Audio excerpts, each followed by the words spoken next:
தமிழோடு இணைவோம். குறுக்கங்கள் பற்றி காண்போம்.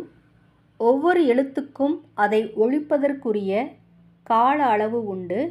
இதை மாத்திரை என்பர். ஆனால் எல்லா எழுத்துக்களும் எல்லா இடங்களிலும் தமக்குரிய மாத்திரை அளவில் முழுமையாக ஒலிப்பது இல்லை. சில எழுத்துக்கள் சில இடங்களில் தமக்குரிய கால அளவை விட குறைவாக ஒலிக்கும். இவ்வாறு குறைந்து ஒலிக்கும் எழுத்துக்களை குறுக்கங்கள் என்கிறோம்.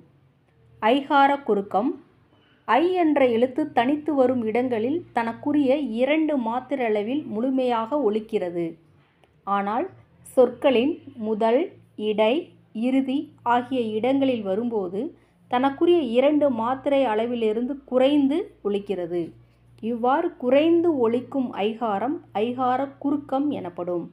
எடுத்துக்காட்டு: வையம்.